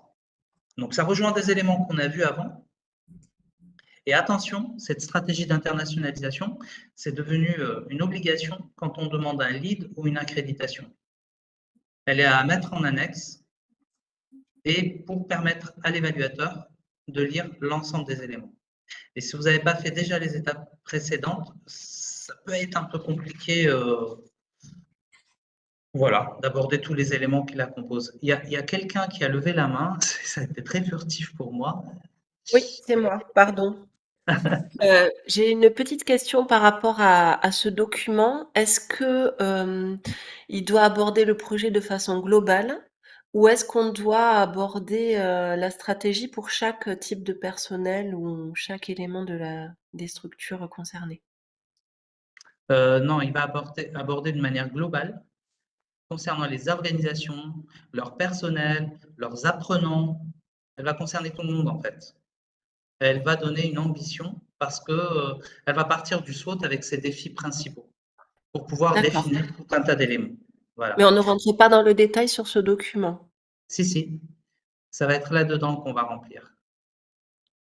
D'accord, donc c'est là qu'on va dire, par exemple, les objectifs visés pour tel type de personnel, pour tel autre et les retombées. Exactement. D'accord, voilà, Pardon. merci. De rien. Mais je vais vous donner un peu presque un chapitrage même de ce qu'il devrait y avoir dedans. Franchement, là, merci. Je vous l'ai dit, je crois, mais C'est l'agence finlandaise qui a beaucoup travaillé là-dessus et qui a fini par donner clarification pour ce document obscur qu'il était pour tout le monde avant. Du coup, cette stratégie, en fait, le modèle de stratégie complet, il va permettre de faire en sorte que l'on puisse repérer, là pour vous déjà, ça va clarifier vos objectifs, mais ça va permettre aussi de garantir les ressources que vous allez pouvoir mettre et celles qui vont manquer. Et là, on va commencer à comprendre c'est en quoi la valeur ajoutée de pouvoir travailler à un autre échelon. Et du coup, la coopération européenne, internationale, une mobilité de jeunes ou un volontariat, on va mieux comprendre en quoi ça va permettre de développer globalement l'organisation, ses partenaires, mais aussi développer professionnellement et personnellement les personnes, en quoi elles vont s'épanouir là-dedans. Et, et la planification du coup des changements, elle va paraître évidente en fait, parce que il va y avoir un scénario en fait qui va être écrit qui permet de dire en fait voilà pourquoi je veux aller vers cette lune et pourquoi ça va être de cette manière-là et pourquoi je priorise en fait là-dedans et comment je suis conscient des enjeux parce que les opportunités je les vois, les menaces je les vois et ça y est, je sais où je vais. Donc il y aura un plan d'action qui sera super clair comme ce que vous exprimiez, Émilie, en disant on va d'abord se concentrer sur le personnel avant de parler des élèves. Et à la clé, voilà, dans la stratégie, on va pouvoir ouvrir la possibilité aux élèves parce qu'on aura renforcé les compétences du personnel. Dans la stratégie jeunesse de l'Union européenne, mobiliser, connecter, autonomiser, la partie autonomiser, elle est exactement là-dessus. Il parle de comment, pour autonomiser les jeunes, il faut renforcer les compétences des acteurs jeunesse. Et ils expliquent très concrètement comment certaines compétences doivent être développées pour permettre de travailler sur l'autonomie des jeunes qui ont vocation pour leur vie voilà, professionnelle ou personnelle à être ouverts sur le monde et à pouvoir profiter de ce que propose le monde. Et pour ça, il faut qu'ils soient accompagnés par des adultes éclairés qui ont l'expérience et les compétences pour pouvoir être dans cette perspective. Est-ce qu'on peut le mettre en perspective avec le fait que ces jeunes vivent dans un milieu rural, isolé? Encore plus dans le sens où il faut pouvoir expliquer le contexte pour les jeunes et que là où il y a des spécificités, là où il y a peut-être des besoins particuliers sur lesquels il faut que vous appuyez, là où il y a peut-être quelque chose d'un peu prégnant sur l'isolement géographique, sur le manque de mobilité locale, peut-être un manque de services publics, sur un manque d'accès à certaines opportunités, le besoin peut-être de travailler sur le bien-être psychologique aussi des jeunes, parce que quand on est dans un environnement en milieu rural, on peut être super épanoui, mais on peut être aussi super déprimé. Je ne connais pas vos jeunes, mais je pense qu'il faut voir un peu tous les aspects qui permettront d'améliorer leurs conditions de vie quotidienne. C'est là où vous allez agir, mais effectivement, ça part d'un diagnostic clair posé sur leur environnement. D'accord, merci. Plaisir.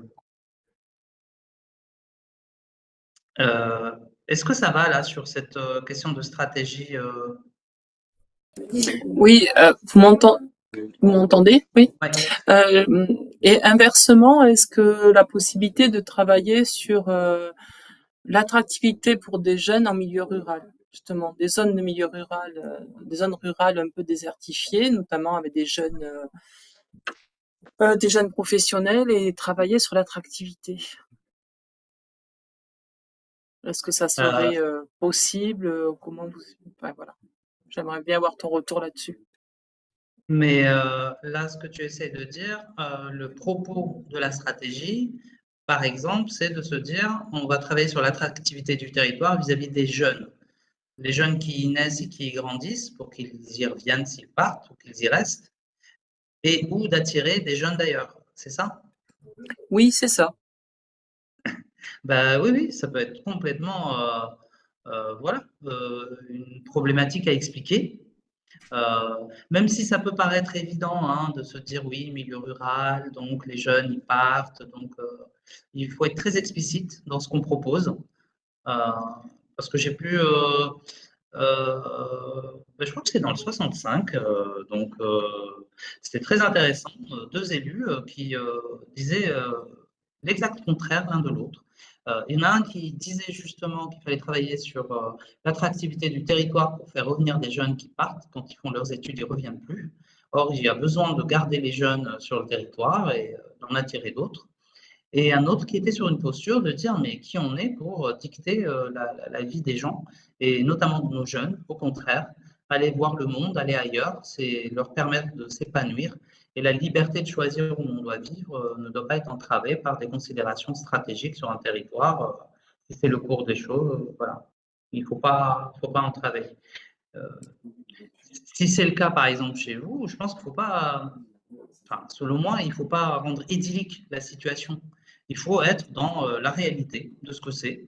Il y a des débats contradictoires et ça peut être justement un point d'appui pour travailler sur les deux pans et pas être dans essayer de résoudre quelque chose qui finalement, s'il y avait une solution, ça se saurait, comme on dit, mais qui permettent du coup de s'appuyer sur des écueils qui sont connus en fait par tout le monde, surtout sur la question de la ruralité et de la désertification, en plus avec des espèces de visions des fois tronquées sur la réalité de la ruralité, parce qu'il y a des atouts quand même chez des jeunes en milieu rural, on l'a vu sur ce à quoi faisait référence Corinne ce matin, le groupe de travail sur les jeunes ruraux, ils ont des atouts tels sur leur connaissance de l'environnement, sur la débrouillardise, sur pouvoir s'occuper avec peu, sur la capacité à être leader, tout un tas d'éléments distinctifs qui montrent qu'ils ont vraiment des éléments de force et qui prouvent qu'on peut leur faire confiance pour qu'ils puissent être leaders dans un groupe et mener à bien des activités en coopération et qui sont encore moins perdus que des urbains sur la question de la rencontre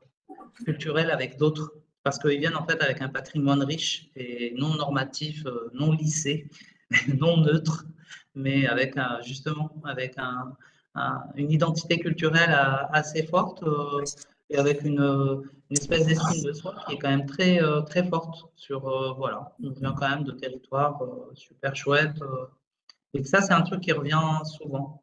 Et moi, je pense qu'il y a les deux écueils qui peuvent tout à fait être mis en avant sans aucun problème. Je trouve ça même plutôt riche que de se dire on va travailler autant sur l'attractivité que accompagner l'émancipation des jeunes. Après tout. Oui, je suis tout à fait d'accord sur la mobilité et aller voir ailleurs et l'enrichissement d'aller voir ailleurs. C'était pour savoir si la mécanique, effectivement, d'attractivité, peut-être sur laquelle on ne travaille pas assez, nous, pouvait être prise en compte. Je te remercie. Ouais. Je t'en prie. Et juste sur cette question d'attractivité, bon, je ne suis pas un spécialiste là-dessus. Je sais qu'il y a les débats actuels sont un peu sur l'habitabilité plus que l'attractivité, parce qu'il y a une question d'hospitalité à rajouter au développement en fait d'un territoire. Comment les territoires sont hospitaliers et sur plein d'aspects en fait. Donc, il y a un enjeu d'éducation aux côtés évidemment d'infrastructures d'accueil, etc., mais de former de nouvelles générations de personnes qui sont rompues à la coopération interculturelle pour être hospitalières sur leur territoire et accueillantes pour les gens qui passent voilà, provisoirement en touristes ou qui viennent s'y installer, qu'ils soient d'une région à côté ou d'un autre pays. Il y a un peu des débats là-dessus.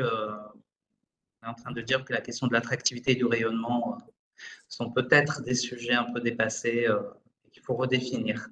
Du coup, c'est intéressant dans le cadre de projets comme ça de coopération de revenir sur ces notions un peu d'attractivité par d'autres angles encore, en pensant surtout aux jeunes, finalement, quel héritage on leur laisse et quel rôle on leur laisse pour pouvoir s'engager dans le débat démocratique pour qu'ils puissent façonner un peu un territoire à leur image et qu'ils puissent surtout le préserver, le défendre, le faire vivre. Et je pense que tu l'aborderas après, mais comment justement, quand on part d'une idée comme ça, trouver des partenaires en France, pourquoi pas, mais bien évidemment en Europe aussi, quoi, pour voir si si des partenaires travaillent déjà sur cette thématique-là et monter un projet ensemble. Ouais, c'est de la recherche. Vous, en tant que collectivité, je pense que vous devez faire appel à Occitanie Europe, ça revient. Je ne sais pas si vous êtes adhérent chez eux. Oui, nous, on est le Tarn-et-Garonne, on est adhérent chez eux, le département de Tarn-et-Garonne. Ouais, je pense que voilà, eux, ils sont là aussi pour aider là-dessus. Il y a les Europe Direct, il y a plein de relais en fait hein, auxquels il ne faut pas hésiter à s'adresser pour dire on cherche plutôt tel type d'expérience menée.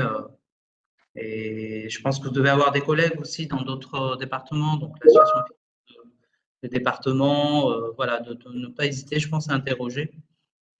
C'est ce que Oui, font beaucoup d'ailleurs c'est un peu pour ça que je d'associations. dis ça ici au groupe. Voilà, peut-être ça peut faire écueil ou que Ouais, d'autres ouais, personnes qui sont présentes ici. Je regrette qu'on soit pas en présentiel pour ouais, échanger ouais, plus c'est clair. facilement là-dessus. Ça, moi, ça me manque un peu, quoi. Voilà. Mais je Ouais, comprends ouais, l'intérêt de la visio, la facilité de la visio, mais la rencontre me manque un peu. ouais, ouais. Alors après, vous avez des rencontres. C'est Émilie qui va prendre mon relais. Coralie peut-être? Non, pas Coralie. Quelqu'un voulait intervenir sur les collectifs départementaux avec un très bon rappel?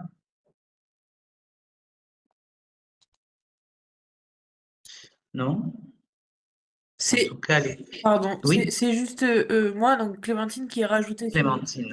Ok, super. ce petit message-là. Je sais que dans le 65, on a eu pas mal d'infos comme ça sur le département, l'éducation nationale, l'enseignement agricole, des fois les travailleurs sociaux aussi, qui travaillent les mêmes thématiques mais qui se rencontrent pas beaucoup dans leur quotidien. Et du coup, on a pu mettre en relation certains professionnels qui travaillent juste à côté et qui se rendaient pas compte qu'ils pouvaient monter des projets ensemble. Donc c'est pour ça que j'en ai profité pour rappeler les collectifs. Oui, oui, nous, C'est on a clair. un assez jeune collectif sur le département du Tarn-et-Garonne, mais effectivement, bien sûr, ça sera des sujets abordés avec eux, mais je profitais là de ce large panel que nous représentons Ouais. pour lancer cette petite bouteille à la mer. Ouais, puis je pense que tout le monde est logé à la même enseigne, hein. Et je pense que c'est bien de pouvoir partager. C'est vrai que j'ai vu là, par exemple, le collectif en Haute-Garonne, ben, c'est bien, il n'y a pas que des structures du non formel ou associatives, il y a maintenant le département aussi qui est rentré, il y a d'autres collectivités aussi hein, qui coopèrent avec des associations sur des projets. Et c'est plutôt chouette parce qu'il y a un partage justement sur ces aspects-là. Euh, Quelqu'un veut intervenir à nouveau peut-être? Euh, bah là, ça fait 1 heure et demie, donc je sais par expérience qu'il faut faire une pause avant d'aborder les composantes de la stratégie, ce que je vous proposais tout à l'heure en disant j'ai un chapitrage pour vous. Euh, on se fait une pause de 15 minutes, est-ce que ça va? Ok, Super. Ok. Et bien Ok, alors, de merci. suite. Oui, avec plaisir.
Vous êtes là et est-ce que vous m'entendez?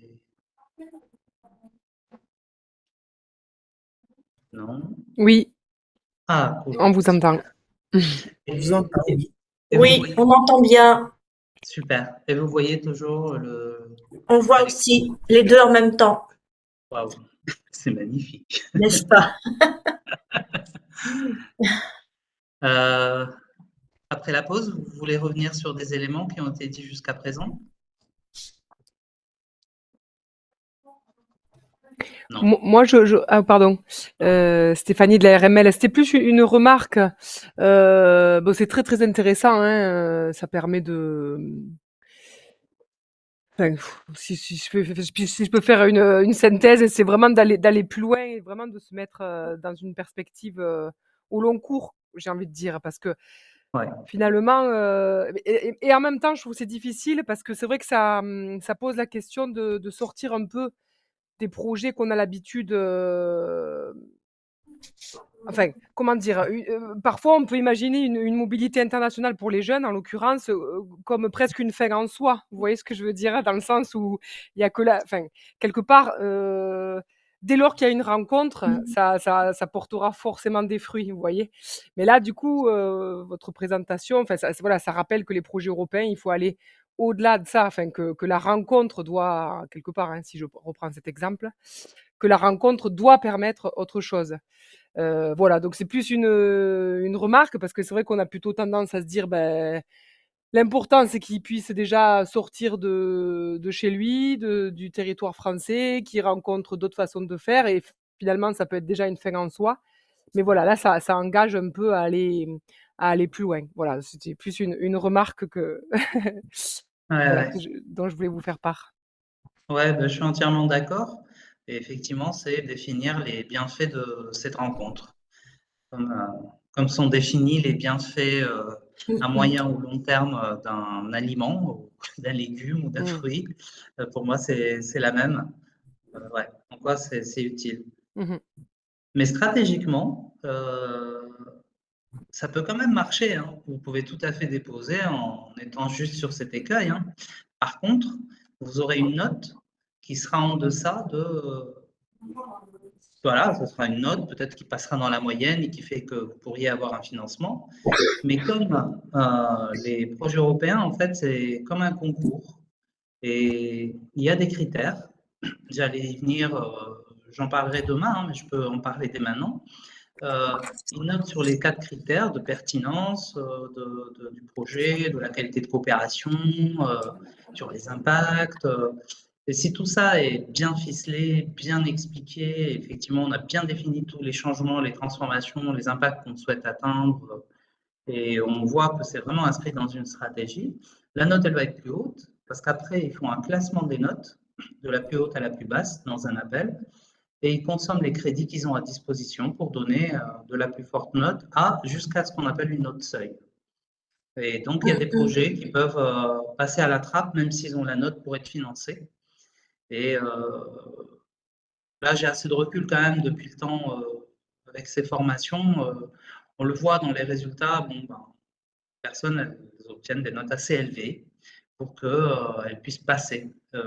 Donc, c'est vrai que c'est une exigence intellectuelle pour pouvoir, à un moment donné, étayer son propos et de clarifier aussi ce qu'on veut faire, hein, depuis cette situation souhaitée à la situation qui sera réalisée plus tard, hein, en partant de ce point de départ de SWOT, et qui va permettre ouais, de se donner plus de chances d'avoir une bonne note. Et les notes en Occitanie sont particulièrement élevées. Et dans les autres régions, elles commencent à être de plus en plus élevées. Donc, En fait, ce serait passé du pratico-pratique avec des actions qu'on avait très précises au départ à une intellectualisation du projet et un approfondissement, en fait, via les questionnements d'insertion, de choses comme ça. oui, pour le Ouais, cadre des actions. ouais. Et après, les actions elles-mêmes, quand même, hein, il faut se concentrer dessus, elles vont permettre d'atteindre des résultats. C'est qu'est-ce qu'on fait de ces résultats pour qu'il puisse y avoir des transformations. Mm, Donc, c'est vraiment l'amont, l'aval par Donc rapport à en ce qu'on fait, a l'habitude de faire. et dans mon cas où je propose de coordonner un programme d'exposition, de coexposition et de coédition, finalement, ces deux éléments-là, ce seraient simplement des actions placées dans une stratégie complète. C'est ça? Que j'ai tout Ah, compris ou pas? je vais faire une réponse de Normand, ça dépend. Ah Euh, non, ça c'est pas, c'est euh, interdit ça. Pas à ce bah, temps-là. alors, il y a l'objet de la coexposition, par exemple. Ouais. Une coexposition, ça veut dire qu'il y a des choses qui sont produites pour être exposées. Alors, est-ce que c'est l'exposition qui est le produit, la production d'une activité, Ah, ou est-ce que ce sont les éléments de l'exposition qui sont la production des activités? Et du coup, l'exposition est un élément de valorisation des résultats pour permettre d'atteindre des changements autres, parce qu'en fait, l'exposition est souvent un espace qui est utilisé dans les projets pour valoriser des résultats, pour les diffuser et les exploiter en fait, à un plus grand nombre. Et donc ok. atteindre des changements, des transformations sur un territoire, par exemple, si on Oui. dit, voilà, on est précurseur finalement dans les projets européens et autour de nous, on va donner envie un peu à aller vers l'Europe au travers de ce projet. C'est un des axes sur lesquels on veut agir. Bon, bah, au retour, on va faire une exposition avec témoignages des participants et on va inviter des personnes qui sont ciblées. Donc, on est dans une stratégie claire qui sont peut-être des personnes ressources qui vont permettre un retour économique sur l'activité, qui vont permettre de développer l'activité, de créer de nouveaux partenariats, etc. Tout dépend qu'est-ce que vous voulez résoudre en fait. C'est pour ça que je Ouais. dis, bon, Ouais. Par exemple, toujours pour Radio Larzac, Donc là, on a un premier échange qui va arriver la semaine prochaine. Donc il y a la réalisation d'une émission de radio, ça c'est le résultat par exemple, le fait de réaliser une émission de radio avec le groupe de jeunes d'Hambourg et les jeunes d'ici, qui sera diffusée sur une radio à Hambourg, après au retour, donc ça c'est la diffusion.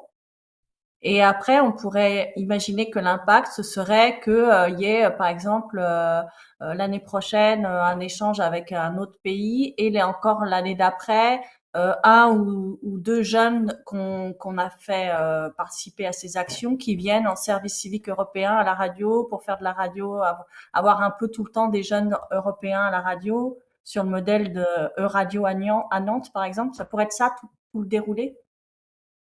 Je ne peux pas répondre directement, j'ai besoin de poser une question. Ouais. Après avoir fait cette émission radio, dans le cadre de l'activité d'échange, elle va être diffusée à Hambourg. Ouais. Quel est le lien entre sa diffusion et ce qui vient d'être expliqué? Moi, j'ai besoin de plus comprendre. Alors, le lien, c'est que donc du coup, les jeunes vont aller dans une radio associative aussi à Hambourg pour diffuser cette émission. Ensuite, en juillet, les jeunes Pourquoi faire? Pardon, mais une diffusion, pourquoi faire et pour qui? Cette diffusion? Pour que le travail qui a été fait à Millau soit aussi diffusé à Hambourg. Hein. Et à qui? Et qui rencontre une radio associative de Hambourg, que les jeunes rencontrent une radio. Et qui après, il y a la phase 2 où les jeunes de Millau vont aller à Hambourg faire de la radio, et ils vont aller faire de la radio avec cette radio-là en l'occurrence. Alors, les jeunes Allemands qui viennent, ils connaissent? Ils viennent avec la radio de Hambourg? C'est eux le partenaire? Non, ils viennent avec une autre structure qui s'appelle Doc Europe. Et ils ne connaissent pas leur radio à Hambourg? Non. Et ils veulent créer un lien entre leur structure et cette radio? L'idée, c'était que comme nous, on va réaliser une émission avec le groupe de jeunes franco-allemands, c'est que à leur retour, les jeunes d'Hambourg aillent dans cette radio diffuser, présenter le travail qu'ils ont fait pendant leur séjour ici, et la diffuser dans cette radio à Hambourg. Donc c'est une valorisation dans leur ville et une présentation de ce qu'ils ont fait. Est-ce que ça, par exemple, c'est la diffusion d'un résultat? C'est une diffusion d'un résultat, mais il me manque des éléments sur à qui c'est diffusé, à quelle audience, et du coup, pourquoi faire? Pour obtenir quoi? Ok. Nous, dans notre idée, ce serait pour obtenir le fait que les jeunes découvrent la radio, l'outil radio, et que ça, c'est dans le cadre de l'activité. Ouais, et que peut-être dans 1 an ou 2, ils s'engagent dans un service européen pour venir faire de la radio, par exemple ici, ou dans une autre radio française à Nantes qui accueille beaucoup de services civiques européens pour faire de la radio. Voilà, c'est un peu ça, créer cette dynamique-là. Je retraduis. Je vais faire ce projet de radio pour inciter à ce que des jeunes Allemands connaissent le territoire où ils ont été, et en espérant, comme hypothèse de réussite, qu'un ou deux viennent plus tard en volontariat. Ouais, en impact, ouais. Ok. Quel rapport avec la diffusion à Hambourg? Avec ce volontariat? C'est une diffusion, je sais quoi. Je sais pas. C'est dur. Non, c'est pas dur, justement. C'est juste qu'il faut être précis. C'est-à-dire qu'il faut voir le lien de cause à effet. Disons que ça fait un lien avec leur territoire à eux. Ils n'ont pas juste fait de la radio à Millau et puis ils rentrent chez eux et c'est fini. Ils ont aussi une radio à côté de chez eux. Donc, ils reversent sur leur territoire au retour un projet auquel ils ont participé, qu'ils veulent faire connaître à l'audience de la radio de Hambourg. Voilà, et dans lequel ils vont accueillir, quand les jeunes de Millau vont aller à Hambourg, ils vont travailler avec cette radio. Donc, c'est un peu non, mais il y avait la réponse. phase 2. J'ai entendu déjà la réponse, mais bon, j'essaie d'amener vers la logique. Non, mais parce que c'est ça la difficulté, c'est d'énoncer des choses qui pour nous sont un peu évidentes, quoi, en fait. Ouais, mais sauf que ça manque beaucoup de précision. En fait, c'est trop vague pour moi. C'est-à-dire qu'il y a le fait qu'ils diffusent ce qu'ils ont fait. Le fait de diffuser à la radio à Hambourg, je peux imaginer que les responsables de la radio à Hambourg que vous voulez avoir comme partenaire, pour vos jeunes, ils vont se dire, ah, c'est ça qu'ils ont fait. Donc déjà, dans des impacts que vous souhaitez avoir à un niveau européen et donc chez les Allemands, au-delà de votre partenaire, c'est qu'une radio équivalente que vous avez déjà ciblée, Ouais. c'est ciblé, les responsables, ça leur donne envie de pouvoir être votre nouveau partenaire, donc élargir vos Ouais. partenariats européens.